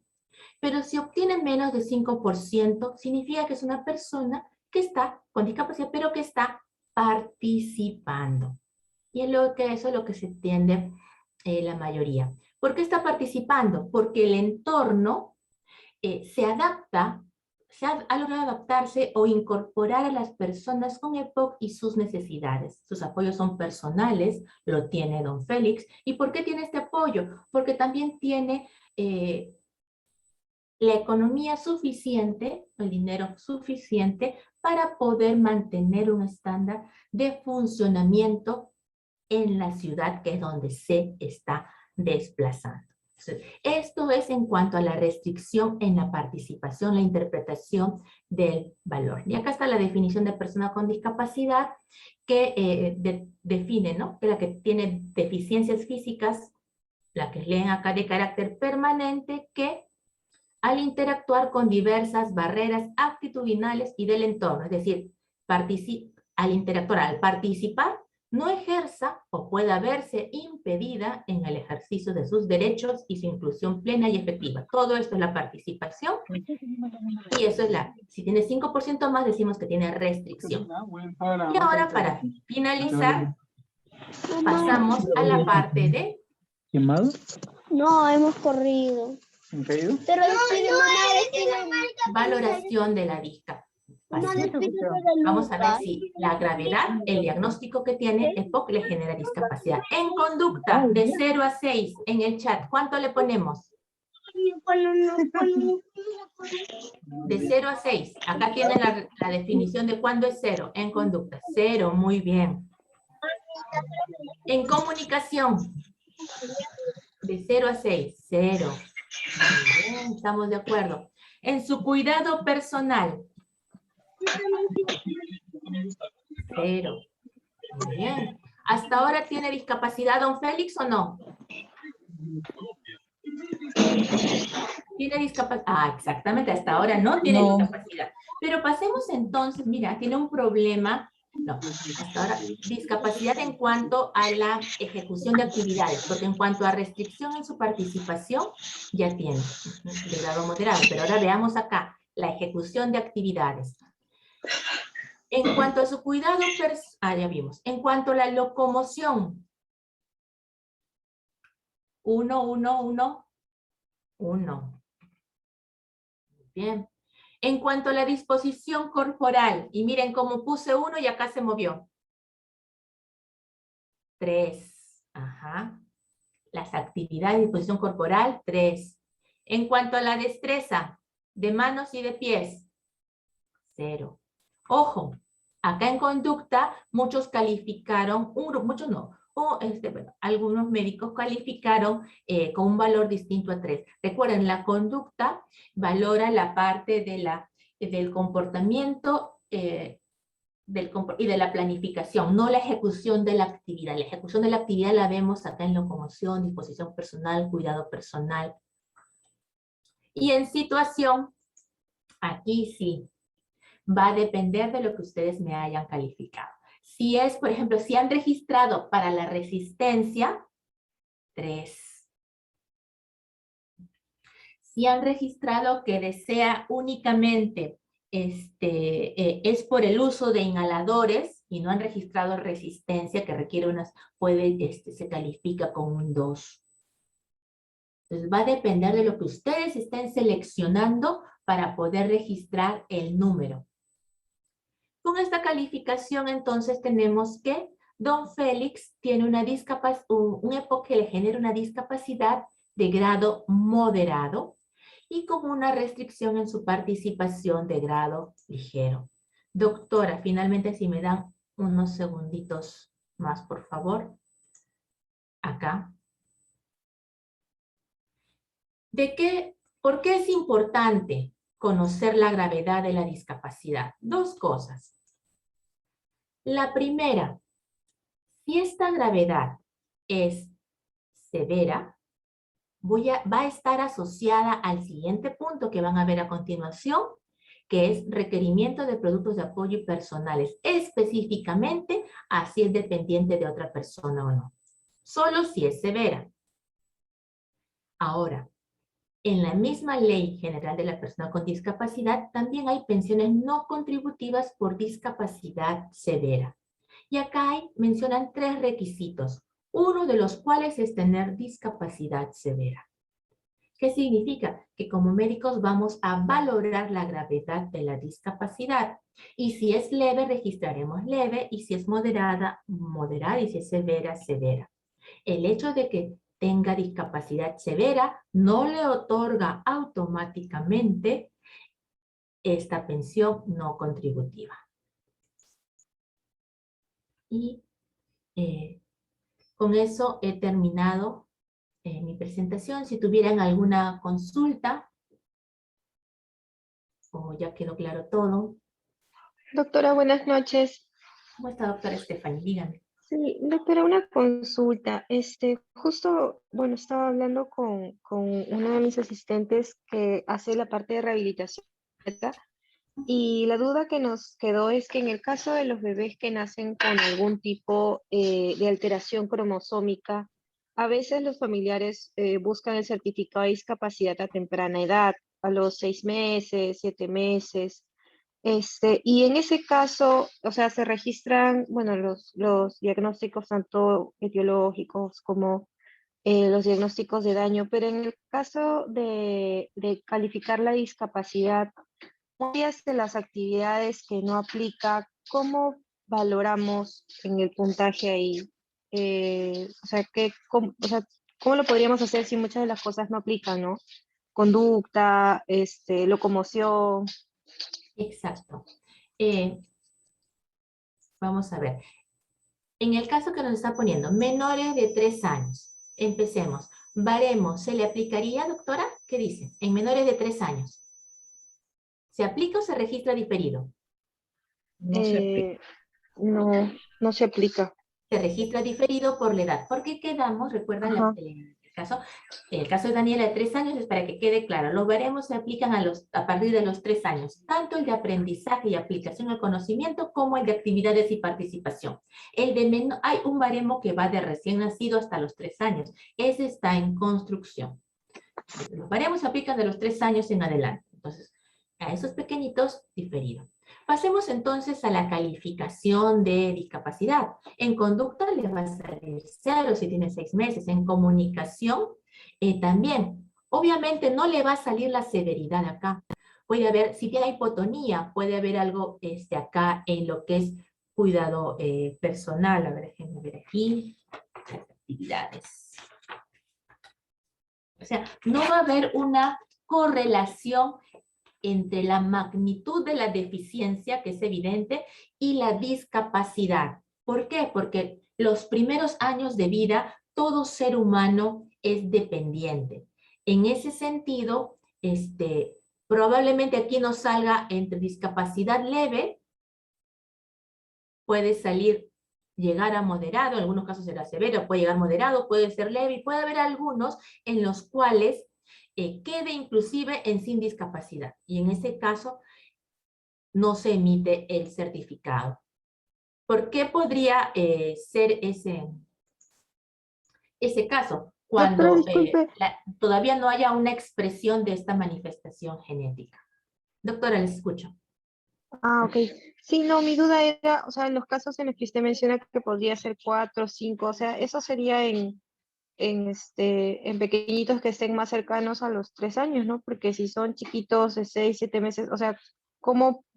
Mi duda es cómo calificarlos realmente, o sea, por ejemplo, no entra dentro de las... Claro, por ejemplo, un niño con síndrome Down, así. Sabemos que el diagnóstico es ectoscópico, hay estigmas Down, y si logramos hacerle la evaluación genética, genial.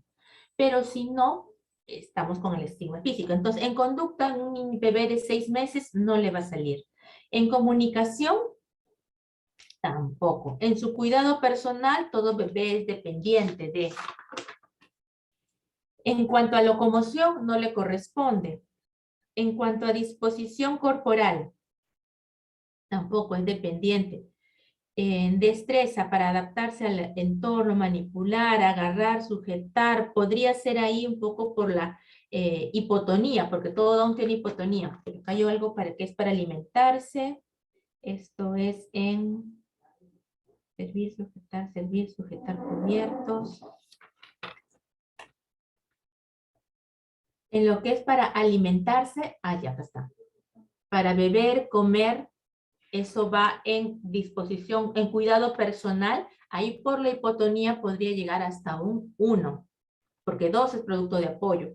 En destreza y situación, en destreza sería 0 y por la severidad de la hipotonía podría llegar hasta 1. Y en situación no habría a esa edad alguna dependencia, ¿no?, del entorno para poder calificar. Entonces, ese sería el caso de una deficiencia, ¿no? Generada por un cromosoma, la trisomía 21, un cromosoma adicional, que tiene como diagnóstico de daño síndrome Down, trisomía 21, que le genera una discapacidad leve. Ojo, hay diferencia acá. La magnitud de la deficiencia de tener un cromosoma adicional sabemos que le va a ocasionar un retraso mental, que probablemente cuando llegue a los 4, 6, 7 años vamos a poder recién determinar la gravedad de la deficiencia. Pero sin embargo, desde ahora ya le está ocasionando una discapacidad, que esta es leve y que a medida que pasen los años y se vaya manifestando la expresión de parte genética podría variar en el tiempo. Y su restricción va a ir dependiendo porque todo ser humano en los primeros años de su vida es dependiente de otro ser humano. Espero con eso haber podido aclarar, orientar un poquito su consulta, doctora. Muchas gracias, doctora. Bien, aquí tengo algunas consultas. ¿En qué caso podemos negarnos a realizar? Bien, la recomendación es la siguiente. Entiendo que negarse no es que le decimos no. La persona viene, nos consulta, la evaluamos y de acuerdo a su evaluación le informamos. Siempre evaluar. Y le informamos, sí, que hemos encontrado que tiene tales y tales y tales diagnósticos y que en base a esos diagnósticos que tiene, encontramos que no le genera discapacidad. Por lo tanto, no nos corresponde a nosotros emitir el certificado. La persona puede insistir y puede acudir a valorarse a otro médico o referir a otro establecimiento de mayor complejidad para un estudio más específico de los diagnósticos que tiene. Pero ustedes siempre den el mensaje de que ustedes no se niegan, ustedes evalúan y en su evaluación, luego de su evaluación, procede la calificación. O sea, un buen diagnóstico de daño, un diagnóstico de daño bien identificado con motivo de certificación, recién ahí procede la calificación. Y en la calificación, si encontramos 0,0000 por día, significa que en ese momento no le podemos emitir porque nuestra valoración nos sale que no tiene. Y si va a otro colega, puede pedir siempre una segunda opinión. ¿Cuánto tiempo se esperaría para evaluar el aprendizaje de un hito del desarrollo? Va a depender de qué test usted esté usando, doctor. La recomendación aquí en el Perú es usar el test peruano, porque ha sido valorado y aplicado en niños del Perú. Entonces, lo podemos compartir por los grupos WhatsApp, y de acuerdo a eso usted va a tener un patrón de cuál sería la edad de aparición del hito en el cual debe aparecer. Ahora, también tenga en cuenta el entorno, ¿no? Y los factores de riesgo. Y eso le va a permitir a usted determinar si es que el niño tiene un retraso o no. Si el niño tiene riesgo para retraso, usted ya está alerta para poder hacer la referencia. Entonces, por los grupos WhatsApp les vamos a compartir el test peruano para que lo tengan como referencia. No están ustedes obligados a certificar a todo aquel que toque la puerta, no. Médico general certifica, la recomendación es lo evidente, aquello que ya tiene diagnóstico definido. Y si no tiene, para eso están las interconsultas, las evaluaciones, ¿no? Si no hay un buen diagnóstico, no se puede pasar al siguiente nivel, que es la calificación de la discapacidad. ¿De acuerdo? Todos podemos tener deficiencias, pero no toda deficiencia genera una discapacidad. A ver, y en el caso de una alteración cromosómica evidente, como el síndrome de Down, cada cuánto tiempo se le tendría que hacer la calificación? El tiempo de vigencia. Eso ya es parte de la siguiente presentación, y si no le puedo responder por el WhatsApp, doctor Walter. Doctor César, para que continúe. Sí, muy bien. Entonces, agradecemos a la doctora Cabezas por su participación de esta noche. Muy bien, entonces vamos a continuar con la tercera parte de la resolución del caso clínico. Voy a proceder a compartir mi pantalla. A ver.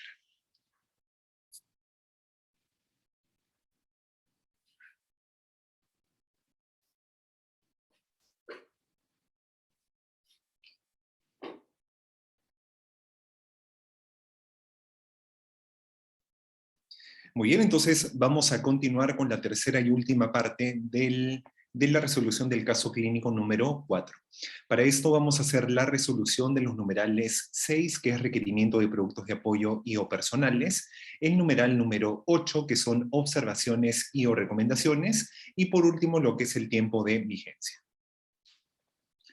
Muy bien, vamos a hacer un recordario con respecto al caso clínico de don Félix, que es el caso clínico número 4.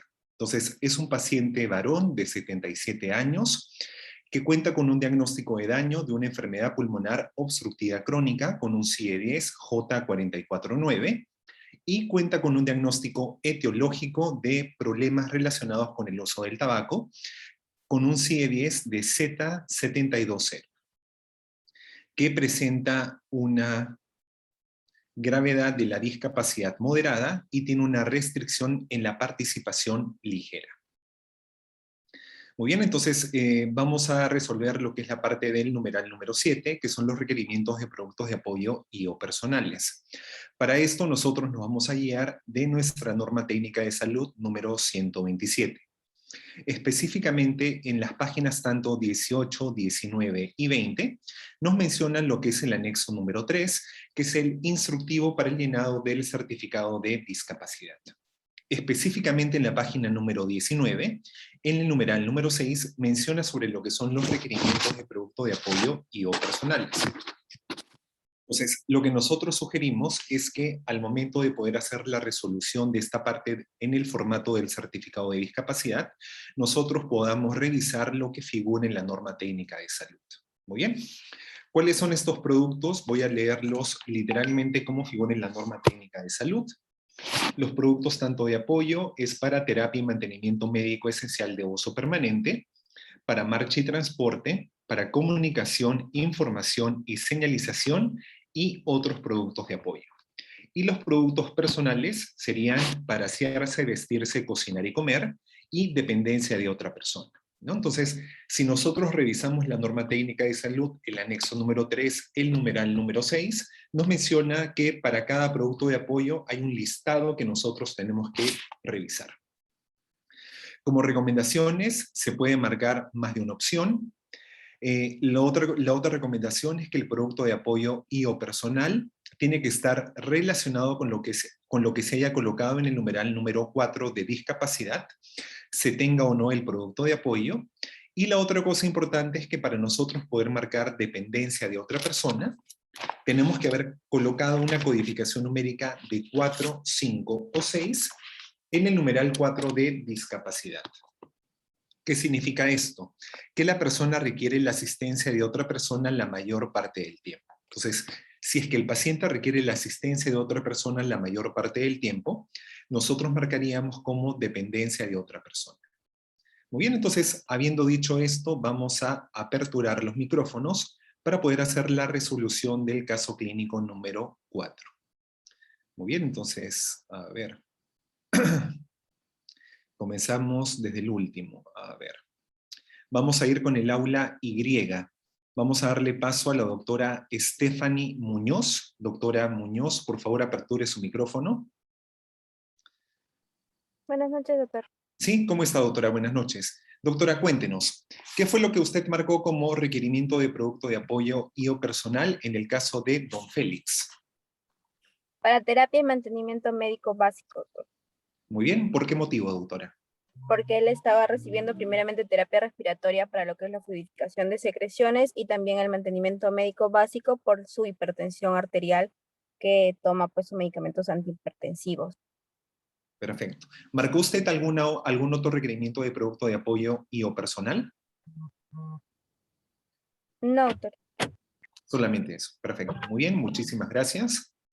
Vamos a ir entonces ahora con el aula X. Vamos a darle paso a la doctora Maru Carguapoma. Doctora Maru Carguapoma, por favor, aperture su micrófono. Doctora Maru Carguapoma. Muy bien, vamos a darle paso al doctor del aula X, Jorge Figueroa. Doctor Figueroa, por favor, aperture su micrófono. Buenas noches. ¿Cómo está, doctor? Buenas noches. ¿Qué Doctor, tal? la misma pregunta. ¿Qué fue lo que usted colocó como requerimiento de productos de apoyo y o personales? Yo solo marqué para terapia y la parte de mantenimiento médico básico, ¿no? Uno, porque va a continuar en sí su tratamiento farmacológico, va a requerir apoyo de la parte de rehabilitación por la terapia respiratoria, consejerías también para dejar de fumar si es que lo amerita, ¿no? Bien, perfecto. Muy bien, muchísimas gracias. Y por último, vamos a darle paso a otro participante de otra aula. Vamos a ir al aula W con la doctora Alondra Benítez. Doctora Benítez, por favor, aperture su micrófono. Buenas noches, doctor. ¿Cómo está, doctora? Buenas noches. La misma pregunta, doctora. ¿Qué fue lo que usted marcó como requerimiento de producto de apoyo y o personal en el caso de don Félix? Concuerdo con mis compañeros, doctor. Yo marqué para terapia y mantenimiento médico básico, justamente por la dependencia que tiene prácticamente el paciente farmacológicamente. Perfecto. ¿Marcó usted algún otro producto de apoyo o solamente para terapia y mantenimiento médico básico? No, solamente ese, doctor. Perfecto. Muy bien, muchísimas gracias. Y de la misma forma vamos a revisar en el chat. En el chat efectivamente el doctor Terrones del Aula U colocó uso de medicamentos vital, inhaladores y antihipertensivos, ¿no? Entonces creo que con esto no hay mayor dificultad. Efectivamente, vamos a revisar. Nosotros también hemos colocado que en el caso de don Félix, nosotros marcaríamos para terapia y mantenimiento médico básico. ¿Por qué motivo? Voy a leer textualmente lo que dice la página 19 en lo que es el producto de apoyo para terapia y mantenimiento médico esencial de uso permanente.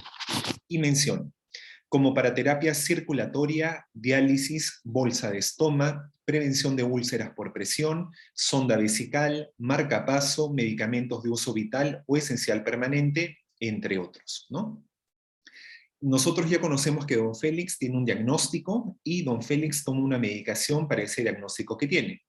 Él utiliza lo que son inhaladores, que son antagonistas muscarínicos, y los beta-2 agonistas de acción prolongada. Y para el problema cardiológico que él tiene, también él toma lo que es el enalapril de 20 miligramos cada 24 horas, y también lo que es la atorvastatina de 20 miligramos cada 24 horas también, ¿no? Entonces, nosotros lo único que marcaríamos en este caso es lo que es para terapia y mantenimiento médico básico. Entonces, como recomendación y como para cerrar esta parte, lo principal es que si es que tenemos dudas de qué producto de apoyo y o personal tendríamos que marcar, nosotros vamos a la norma técnica de salud, página 19, numeral 6, y ahí podemos verificar cuáles son los productos de apoyo y o personales, y ahí están detallados exactamente cuáles podríamos marcar. Muy bien, vamos con la Doctor, siguiente buenas noches. parte. Disculpe, una consulta quería hacerle. Sí, doctor, lo escuchamos. Sí, si no mal recuerdo, en el primer caso clínico de hipoacusia neurosensorial de un niño, el niño, por ejemplo, necesitaba de una persona para poder socializarse, porque a veces tenía alguna conducta agresiva. Y me acuerdo que marcaron la dependencia de otra persona, porque tenía que estar la mamá o un familiar para ver ello. Y no era tanto más la mayoría del tiempo que había esa parte, o en qué caso marcaría la dependencia de otra persona, porque en la página 19 de la norma no me dice qué tanto necesita el apoyo de otra persona. Claro. Mire, en el caso del pacientito, nosotros marcamos, mire, si mal no recuerdo, como era un paciente con una hipoacusia neurosensorial bilateral, nosotros marcamos lo que era para comunicación, información y señalización por la probabilidad de uso de audífonos que figura en la norma, y también depende mucho si es que marcamos dependencia de otra persona según la codificación numérica que hayamos colocado en el numeral 4 de discapacidad, ¿no? Si es que los doctores han marcado, por ejemplo, 4, 5 o 6 en alguno de los ítems de discapacidad, efectivamente marcaríamos dependencia de otra persona. Si no han marcado la codificación numérica de 4, 5, 6, sino hasta el número 3, no lo marcarían. Entonces depende mucho qué es lo que hayan colocado anteriormente, ¿no? Depende mucho de la codificación numérica que se haya colocado. Ah, ok, doctor, gracias. Muy bien. Perfecto, entonces vamos con la siguiente parte, que es la parte, el numeral número 8, que son las observaciones. Doctor, buenas noches. Doctor, sí, buenas doctor. noches. Una Doctor, consulta. lo escuchamos. Bueno, yo ahorita lo que estoy entendiendo y para aclarar, porque un poquito de confusión tengo, es para marcar la dependencia del cuidado de una persona, es en función, el criterio es mayor de 4, 5 a 6. No es que en la historia clínica diga que depende de un familiar o tiene una semidependencia, sino se fundamenta en el mayor puntaje 4, 5 o 6 nada más. Claro. Lo que pasa es que nosotros marcamos dependencia de otra persona siempre y cuando la asistencia de la otra persona sea la mayor parte del tiempo. Si es una asistencia solamente momentánea, nosotros no marcaríamos dependencia de otra persona. Si esto lo extrapolamos a lo que es la gravedad de la discapacidad, que figura en el numeral 4 de discapacidad, si usted lee lo que es la codificación numérica de 3, menciona, requiere además de asistencia momentánea de otra persona. Entonces, si es asistencia momentánea, nosotros no marcamos dependencia de otra persona. Para que sea dependencia de otra persona, tiene que tener una codificación numérica de 4 o más. Si leemos lo que dice la codificación numérica de 4, menciona que requiere además la asistencia de otra persona la mayor parte del tiempo, ¿no? Entonces, ahí está el quid del asunto. Si es asistencia momentánea, no lo marcamos. Si es asistencia la mayor parte del tiempo, sí lo marcaríamos. Ya, ok, doctor, gracias. Perfecto. Muy bien, entonces vamos a continuar. Estábamos en lo que es la parte de observaciones y o recomendaciones, ¿no? Entonces, efectivamente, nuevamente nos guiamos en lo que figura en la norma técnica de salud número 127, de la misma forma en el anexo número 3, pero en este caso nos vamos a lo que es el numeral número 9, ¿no? Entonces, que habla sobre lo que son observaciones y o recomendaciones. Entonces, en este caso, la norma que nos indica que nosotros tenemos que colocar lo que consideremos que sea pertinente, ampliatorio o aclaratorio, ¿no? Con respecto al caso clínico y que debe figurar en lo que es el formato del certificado de discapacidad. Entonces, habiendo dicho esto, vamos a aperturar nuevamente los micrófonos y nos vamos a ir al aula, vamos a irnos al aula V. Vamos a ir con la doctora Rosa Guija. Doctora Rosa Guija, por favor, si puede aperturar su micrófono. Sí, doctor. Sí, ¿cómo está, doctora? Buenas noches. Bien, buenas noches. Doctora, cuéntenos, ¿qué colocó usted como observaciones y o recomendaciones? Sus controles por el servicio de neumología y también que haga controles por el servicio de psicología y psiquiatría para que continúe sin problemas con respecto al tabaco, ¿no? Porque de todas maneras puede en algún momento regresar ese deseo por consumo. Y para que se mantenga estable, colocaría también eso. Excelente. Muy bien, muchísimas gracias, doctora. Vamos a ir con algún médico del aula T. Vamos a darle paso a la doctora Marion Mendoza. Doctora Marion Mendoza, por favor, si puede aperturar su micrófono. Doctora, buenas noches. Sí, ¿cómo está, doctora? Buenas noches. Doctora, ¿qué colocó usted como observaciones y o recomendaciones? Bueno, también la asistencia a psicología por uso de tabaco y la rehabilitación por la parte respiratoria, ¿no? Las continuos controles que tendría que ir el paciente, ¿no? Excelente. Muy bien, muchísimas gracias. Y vamos a darle paso a un participante del aula S. Vamos a darle paso al doctor Josip Umpiri. Doctor Josip Umpiri, por favor, si puede aperturar su micrófono.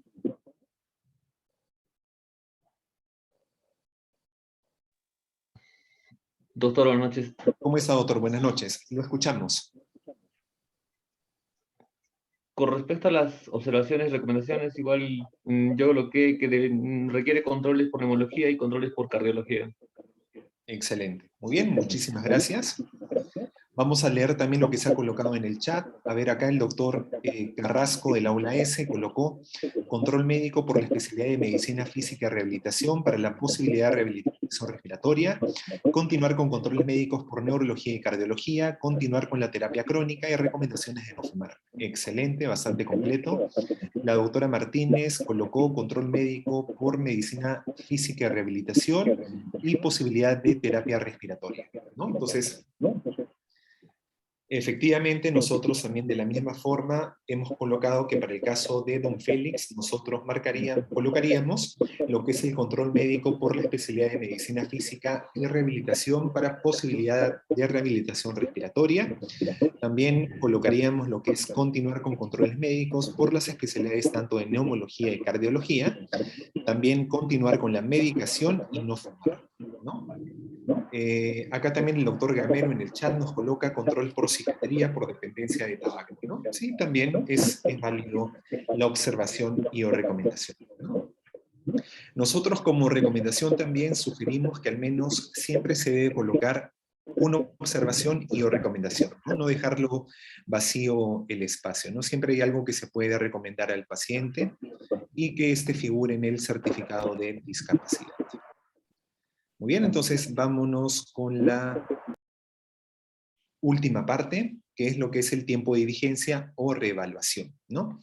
Efectivamente, nosotros tenemos que darle un tiempo de vigencia al certificado de discapacidad. En este caso, el tiempo de vigencia se coloca en números y está expresado en meses, ¿no? Y esto quiere decir que es el tiempo en el cual nosotros tenemos que reevaluar al paciente una vez expedido el certificado de discapacidad. Para esto nosotros nos guiamos también de lo que figura en la norma técnica de salud número 127 y habla sobre lo que es el periodo de validez. ¿De qué depende el tiempo que nosotros coloquemos? Depende mucho de la evaluación médica y de la condición de salud de la persona, ¿no?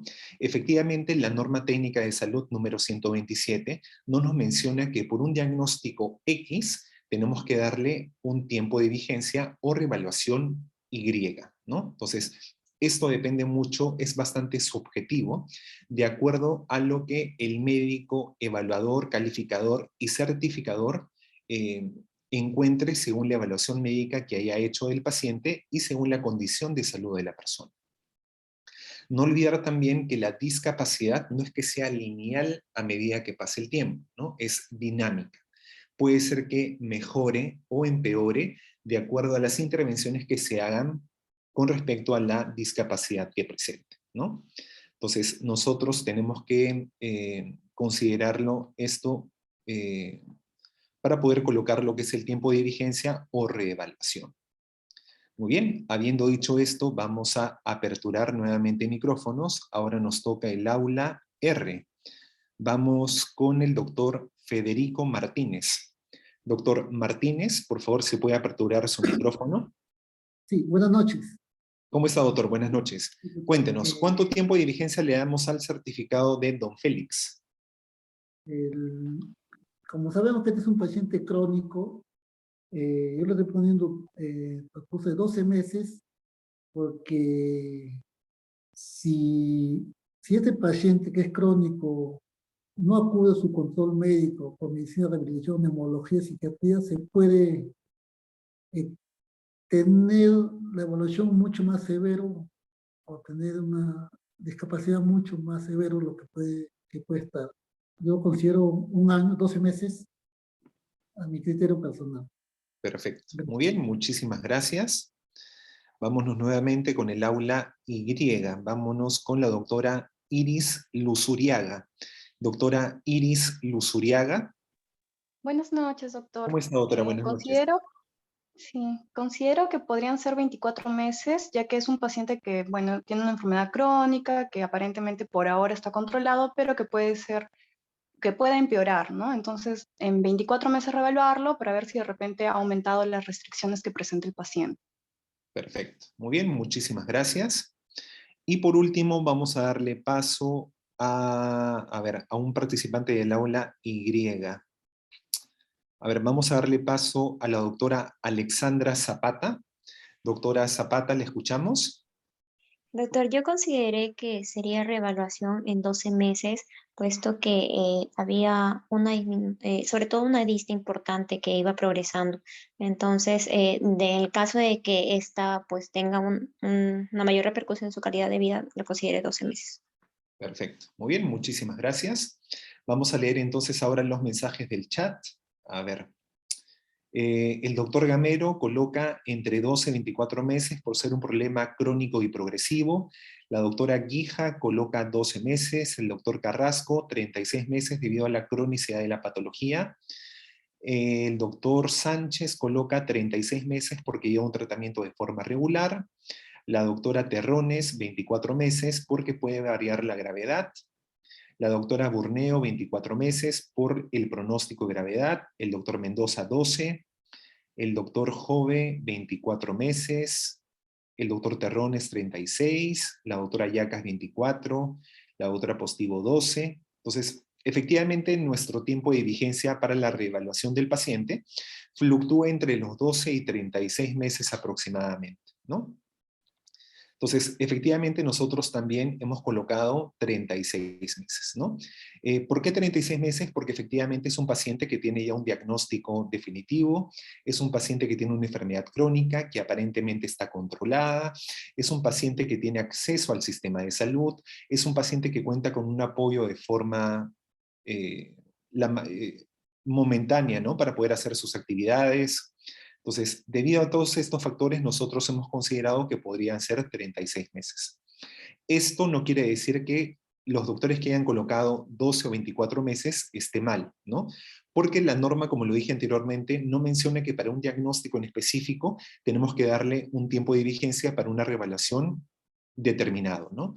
Esto lo determina cada médico certificador según la evaluación médica que hayan encontrado y según la condición de salud del paciente, ¿no? Entonces, lo principal aquí es poder nosotros sustentar en la historia clínica que efectivamente según el examen clínico, la anamnesis y toda la información que nosotros recabemos, cuánto tiempo de vigencia le vamos a dar, ¿no? Entonces, creo que con eso también no habría mayor dificultad. Entonces, ya con esta parte nosotros culminaríamos al 100% lo que es el llenado del certificado de discapacidad. Entonces, voy a dejar de compartir y voy a aperturar nuevamente micrófonos para que en este caso, si es que tienen alguna duda o consulta final, para la doctora Perales, que fue la primera ponente, para la doctora Cabezas, que fue la segunda ponente, o en mi caso, que yo fui el tercer ponente, si es que desean que absolvamos alguna duda o interrogante que tengan.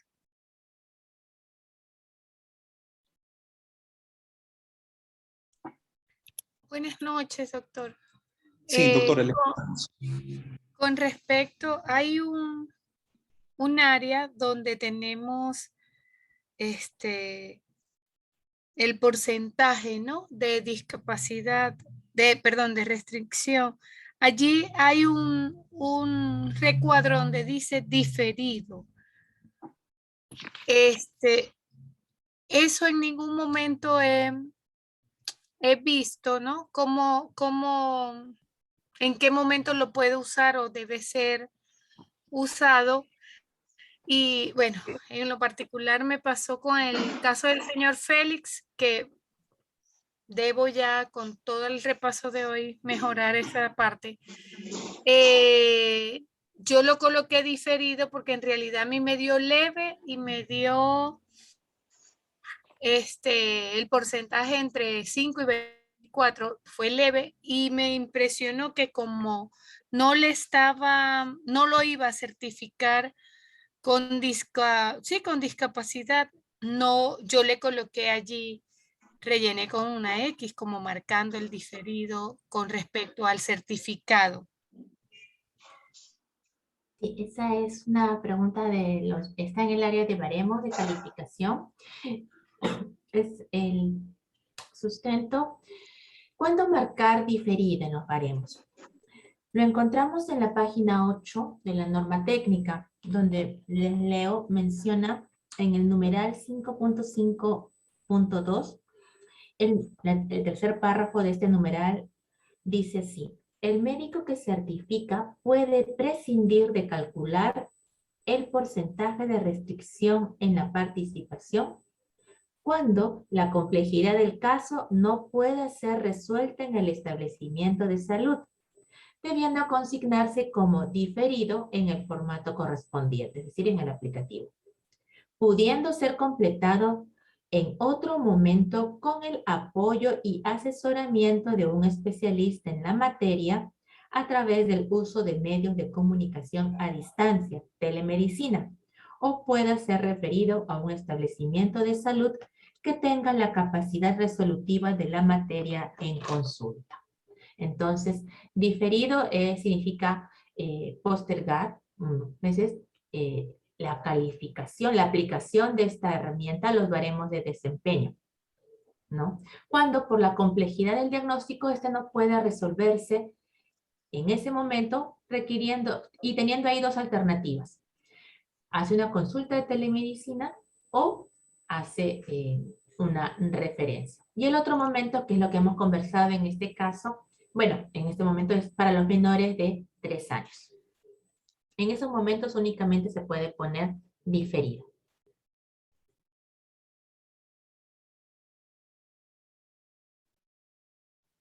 Muy bien, entonces agradecemos a la doctora Cabezas por la participación.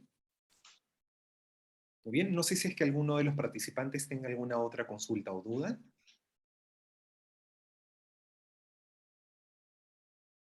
Muy bien, de repente recordarles que en el caso tengan ustedes alguna consulta o duda, también pueden formularla mediante el aula virtual directamente a los tutores de cada una de las aulas. Y encontré todititos. Muy bien, entonces creo que, a ver, entonces queremos agradecer nuevamente a todos los participantes por su tiempo para esta teleconferencia. Nosotros sabemos que de repente son 2 horas, pero creemos que es importante estas teleconferencias que sean sincrónicas para poder absolver en vivo y en directo las dudas o interrogantes que puedan tener. Y antes de finalizar, queremos proceder con la toma de la foto oficial. Recordarles que nosotros emitimos unas notas informativas que salen publicadas en la página institucional del Instituto Nacional de Rehabilitación y también en las redes sociales, ¿no? Entonces, para que puedan también seguirnos por esos lugares, ¿no? Entonces, para lo cual, por favor, voy a solicitar a los médicos que puedan prender sus cámaras, para lo cual también daremos algunos segundos.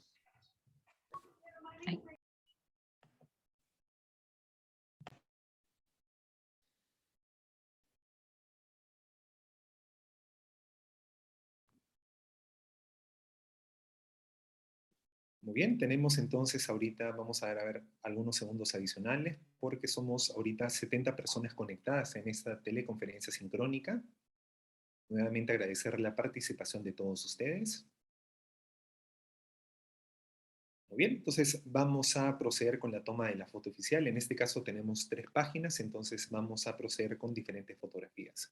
La única indicación en este caso es que todo el mundo por favor mire directamente a la cámara y sonreímos. Muy bien, a la voz de 3. Muy bien, entonces vamos primero con la primera fotografía. Entonces, a la voz de 3, 1, 2 y 3, sonriamos. Muy bien. Vámonos con la página número 2.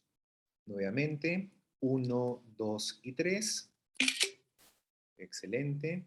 Y por último, vamos con la última página, nuevamente, 1, 2 y 3.